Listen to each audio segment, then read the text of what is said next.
बिस्मिल्लाहिर्रहमानिर्रहीम। अस्सलाम वालेकुम नाज़रीन, आप यूट्यूब और फेसबुक चैनल देख रहे हैं। मैं राना उज़ैर हूँ।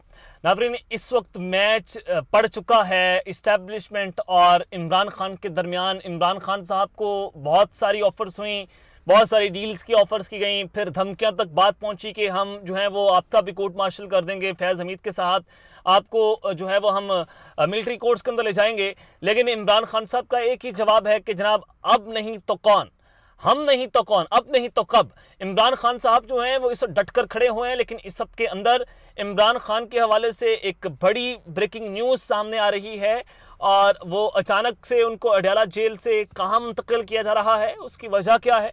इस वक्त ताकतवर हलकों के कासिद ने एक बड़ी खबर जो है वो दे दी है। जनाब, ये खबर क्या है, इस हवाले से अहम तरीन तफसीलात जो हैं वो आपके सामने रखूंगा। और फिर दूसरी जानिब जो सुप्रीम कोर्ट ऑफ पाकिस्तान से बराह रास्त खबरें इस वक्त सामने आ रही हैं वो बड़ी इंपॉर्टेंट है। जस्टिस अमीनुद्दीन साहब जो हैं वो आईनी बेंच के सरबराह हैं।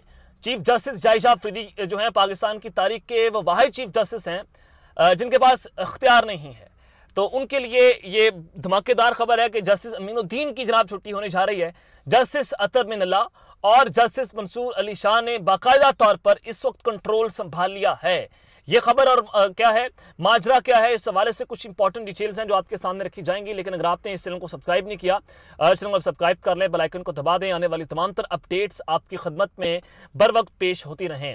नाज़रीन, सबसे पहले तो आपको मैं बता दूं कि VPN जो है उनको बंद करने का जो है फैसला हो चुका है और इसको गैर शरई करार दे दिया गया है। उलमा कौंसिल की जानिब से कहा गया कि ये गैर शरई है, इसको आप इस्तेमाल नहीं कर सकते। अब पाकिस्तान का आप अंदाज़ा करें कि हमारे रियासती इदारे, हमारा वज़ीर आज़म, हमारा वज़ीर दाखिला या हमारे कोई भी इदारा हो, वो VPN का इस्तेमाल करके ट्विटर के ऊपर जो है वो जाकर अपनी पोस्ट करता है, जाकर अपनी वीडियोज़ को, कोई भी प्रेस रिलीज हो उसको ट्विटर पर जारी किया जाता है। तो इसका मतलब ये है कि ये सारी हमारी जो रियासत है वो गैर शरई तौर पर काम कर रही थी, गैर शरई तरीके से काम कर रही थी VPN का इस्तेमाल करके। तो आज उन्होंने जनाब ये बड़ा सवालिया निशान खड़ा कर दिया। लेकिन ये जो है वो बूटों का कमाल है कि किसी भी तबका फिक्र के शख्स को, किसी भी सहाफ़ी को, किसी भी उलमा को, किसी को भी ये जनाब डंडे के जोर पर अपना बना लेते हैं। तो खैर, सबसे पहले जनाब मैं इमरान खान की खबर जो है वो आपको दे देता हूं कि इमरान खान अचानक अडयाला से कहां मुंतकिल हो चुके हैं, मामला क्या है, या कहां मुंतकिल होने जा रहे हैं, हो नहीं चुके, कहां होने जा रहे हैं। जनाब, सबसे पहले तो मैं इमरान खान की कुछ स्टेटमेंट्स जो है वो आपके सामने रख देता हूँ। इमरान खान साहब ने कहा कि मुझे 5 झूठे केसेस से ऐसे ही मज़ाक़ खेज़ अंदाज में सजा दिलवाई गई और मजीद 2 छोटे जो हैं वो ट्रायल उसी स्पीड से चलाए जा रहे हैं ताकि मुझे आज़ादी की जो तहरीक है उससे पीछे हटा सकें और मैं अपने खून के आखिरी कतरे तक पाकिस्तानियों की हकीकी आज़ादी की जंग जारी रखूंगा।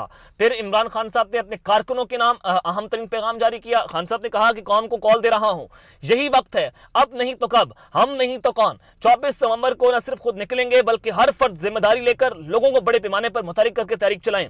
इस तहरीक से हकीकी आज़ादी का ख्वाब पूरा होगा, वरना जिंदगी भर की गुलामी कौम का मुकद्दर बन जाएगी। अब अंदाजा करें कि एक शख्स को आपने तोड़ने के लिए जेल में रखा, अब उसको धमकियां दे रहे हैं कि आपका कोर्ट मार्शल हो जाएगा, फैज़ हमीद के साथ आपको मिलिट्री कोर्ट्स के अंदर जाएंगे, आपको आइसोलेट कर देंगे, आपको अकेला कर देंगे, आपको तनहा कर देंगे, आपको हम सजाए मौत दे देंगे, आपको फांसी दे देंगे। लेकिन वो मर्द मुजाहिद जो है वो डटकर खड़ा हुआ है।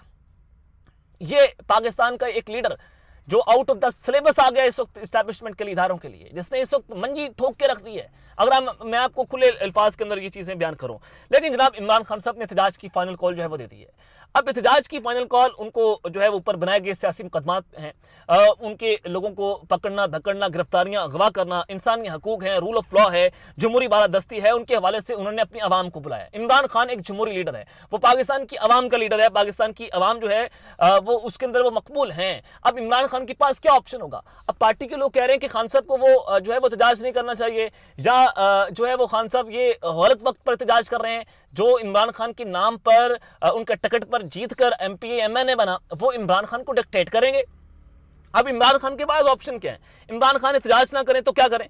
वो मकबूल तरीन लीडर हैं, वो जो है वो गेट नंबर 4 पर नहीं जाएंगे, वो अवाम के लीडर हैं, तो वो डेफिनेटली पाकिस्तान की अवाम के अंदर जाएंगे और अब उनको मुतालबात मनवाए बगैर वापस नहीं जाना चाहिए। क्योंकि अदलिया को जिस तरह से कंट्रोल कर लिया गया है, अदलिया जिस तरह से हाईजैक है, तो वहां से उनको रिलीफ नामुमकिन ही नजर आ रहा है। तो डेफिनेटली उनको एक ही जगह से रिलीफ मिल सकता है, वो है पाकिस्तान की अवाम, जो पाकिस्तान की असल इस्टेब्लिशमेंट है। तो this is the main reason कि इमरान खान साहब ने एहतजाज की कॉल दे दी है। और फिर फैसल चौधरी, एडवोकेट फवाद चौधरी के भाई इमरान खान के वकील हैं, वो कहते हैं कि इमरान खान ने पार्टी को यह हिदायत दी है कि ऑपोजिशन मुस्लिम जमातों से भी 24 नवंबर के एहतजाज के लिए रब्ता करें, मौलाना फजल रहमान से भी रब्ता करें और उस हवाले से भी कुछ चीजें जो है अंदर खाते चल रही हैं। लेकिन जनाब नजम सेठी साहब ने यहाँ पर दावा किया, वो कहते हैं कि मौजूदा सूरत हाल में ये हल पेश किया गया है। हल क्या है, किसने हल पेश किया?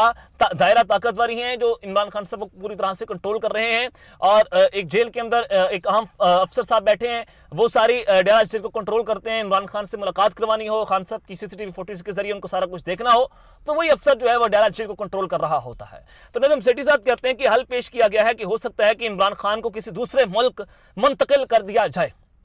हो सकता है वो चाहते हैं कि ट्रंप कॉल करे, हम उनको कहेंगे जनाब इनको वाशिंगटन ले जाएं, इमरान खान साहब नहीं मानेंगे, तो ये एक जो है वो काउंटर प्रपोजल उनके पास मौजूद है कि फिर हम कहेंगे कि देखें जी इमरान खान साहब तो डील नहीं कर रहे, उन्होंने खुद ही इस डील को जो है वो जनाब उड़ा के रख दिया है। तो अब वो कहते हैं कि इमरान खान किसी दूसरे मुल्क नहीं जाएंगे बल्कि वो डटे रहेंगे और नवाज शरीफ वाला फार्मूला यहाँ नहीं चलेगा। अब जाहिर है नजम सेठी साहब जो है वो कोई इमरान खान साहब के बहुत करीबी नहीं है, वो जाहिर है वो नवाज शरीफ साहब के बहुत करीबी रहे हैं कि उन्होंने कहा कि नवाज शरीफ वाला फार्मूला यहाँ पर नहीं चलेगा, खान मुल्क छोड़कर नहीं जाएगा। आगे से जवाब ये मिला कि इमरान खान को पूछेगा कौन, उन्हें जहाज में बिठाकर भेज दिया जाएगा। यह बड़ी अहम तरीन सूरत हाल है कि इमरान खान को जहाज में बिठाकर जबरदस्ती इस मुल्क से भेज दिया जाएगा। तो ये इस वक्त सिचुएशन जो है वो क्रिएट की जा रही है कि किसी ना किसी तरीके से इमरान खान को जबरदस्ती मुल्क से बाहर भेजा जा सके। लेकिन क्या कर लेंगे अगर अवाम का समंदर आ गया? अब इमरान खान साहब को पता है कि 24 नवंबर डू और डाई है, ये लोग मेरे साथ कुछ कर सकते हैं, ये मुझे मिलिट्री कोर्ट्स में भेज सकते हैं, ये जो प्लान है इनके पास काउंटर प्रपोजल के जबरदस्ती खान को मुल्क से बाहर भेज दिया जाए, तो ये भी एक प्रपोजल है। लेकिन इमरान खान साहब जो है वेल इन्फॉर्म्ड है, तो उन्होंने मौके पर ये दुरुस्त छक्का मारा है, ऐसा छक्का मारा है कि जिसके बाद सूरत हाल यकसा तौर पर तब्दील हो गई है। फिर उन्होंने सुप्रीम कोर्ट ऑफ पाकिस्तान में जो पटिशन दायर कर दी, जिसमें एक पूरा डॉक्यूमेंट है जिसने बताया कि जिस तरह से पिछले 2 सालों के अंदर उनकी पार्टी के खिलाफ, उनके खिलाफ जो जुल्म और बर्बरीत की कर देगी। फिर उन्होंने कहा कि इसके मौके पर जो है वो समाअत के लिए मुकर्रर किया जाए। सुप्रीम कोर्ट के 3 जजेस जो हैं, सीनियर जजेस जो हैं, वो इस केस की जो है वो समाअत करें। अब जनाब जस्टिस अमीनुद्दीन जो हैं उनकी छुट्टी होने जा रही है। मामला क्या है, जस्टिस अख्तर बिनला और जस्टिस मंसूर अली शाह वो जनाब जो है उन्होंने मुकम्मल तौर पर अब कंट्रोल संभाल लिया है। मैं आपको जनाब 2 खबरें दे देता हूं। देखिए आईनी बेंच बन चुका है, इंतखाबात में धांधली हो, बहुत सारी चीजें, मिलिट्री कोर्ट्स का मामला हो, 8 फरवरी का केस हो, जनाब बहुत सारी इसमें और केसेस भी आ जाते हैं। जो आईनी बेंच सुनेगा सुप्रीम कोर्ट का जो दूसरा बेंच है, जो चीफ जस्टिस जायशा अफरीदी साहब हैं, वो उस मामले को नहीं दे सकते, वो सिर्फ रंग रोगन कर सकते हैं, ना उनके पास सुमोटो नोटिस लेने का इख्तियार है। जस्टिस अमीनुद्दीन साहब वो काम कर सकते हैं, तो लिहाजा चीफ जस्टिस जायशा अफरीदी के पास तो कुछ नहीं है, वो तो एक डमी जो है वो चीफ जस्टिस हैं। लेकिन डी फैक्टो जो चीफ जस्टिस हैं, जो सुपर चीफ जस्टिस हैं, वो तो अमीनुद्दीन साहब बने हुए हैं, उनके पास सारी ताकत है। लेकिन जनाब अब इंतखाबात में जो धांधली का से मुताल्लिक केसेस हैं, वो सुप्रीम कोर्ट का रेगुलर बेंच ही सुना करेगा। ये एक बड़ी खबर है कि सुप्रीम कोर्ट का रेगुलर बेंच ही इंतखाबात में धांधली का केस सुनेगा। अब 8 फरवरी में जो धांधली हुई और उसके केसेस फिर कौन सुनेगा? अब पाकिस्तान तहरीक इंसाफ की दरख्वास्तें सुप्रीम कोर्ट में पड़ी हुई हैं, काजी फायरिसा उसको समाअत के लिए मुकर्रर नहीं कर रहे थे। अब अगर समाअत के लिए मुकर्रर हो गई और रेगुलर जो जजेस कमेटी है, प्रैक्टिस एंड प्रोसीजर कमेटी की, जिसमें जो है वो जस्टिस जायशा Afridi chief justice, justice Mansoor Ali Shah और जस्टिस अमीनुद्दीन साहब जो है वो इसमें हिस्सा है, तो 2-1 से अगर फैसला आ गया तो फिर क्या होगा? तो फिर ये चीजें बड़ी इंपॉर्टेंट है। तो बलोचिस्तान के 3 सूबाई हल्कों के केसेस जो हैं समाअत के लिए उनको मुकर्रर कर दिया गया है। अब बलूचिस्तान में जो धांधली हुई है, 3 हल्के थे सूबाई हल्के, उसको समाअत के लिए मुकर्रर किया गया है और 20 नवंबर को जस्टिस अतर बिन अल्लाह, जस्टिस इरफान सआदत, जस्टिस अकील अहमद अब्बासी जो है वो समाअत करेंगे। ये तीनों ऐसे जजेस हैं, जो इरफान सआदत और जस्टिस अतर बिन अल्लाह साहब हैं, ये मखसूस नशिस्तों में भी इनका फैसला आपके सामने है। और जस्टिस अकील अहमद अब्बासी साहब जो हैं वो बड़े इंडिपेंडेंट किस्म के जज हैं, काजी फायरिसा से खुल्लम खुल्ला वो इख्तिलाफ भी करते रहे हैं बहुत सारी समाअतों के अंदर।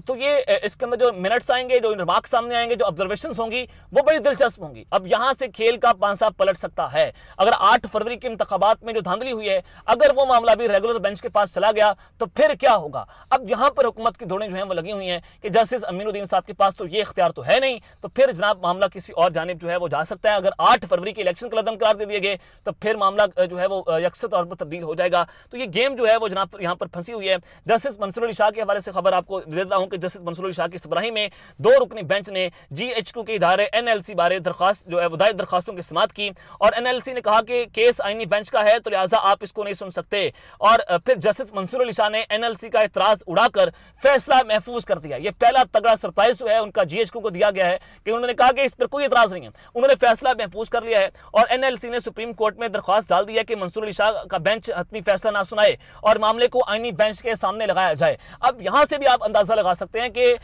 हमारे बड़ों को जस्टिस अमीनुद्दीन साहब पर इतना ट्रस्ट है, इतना एतबार है कि जस्टिस अमीनुद्दीन साहब जो हैं वो एनएलसी के मामले के ऊपर उनके खिलाफ फैसला नहीं देंगे। लेकिन जस्टिस मंसूर अली शाह साहब यहाँ पर डटकर खड़े हुए हैं, उन्होंने कहा कि ऐसी की तैसी है, इतराज उड़ाया उन्होंने और फैसला महफूज कर दिया। तो यहाँ पर जनाब खेल किसी भी वक्त तब्दील हो सकता है, दिलचस्प मरहला है और ये बॉल जो है इमरान खान साहब की कोर्ट में पड़ी हुई है। अब तक के लिए इतना ही, अपना ख्याल रखिएगा और इस तरह अपने लाजमी है लगना है। अल्लाह ने के बाद पाकिस्तान जिंदाबाद।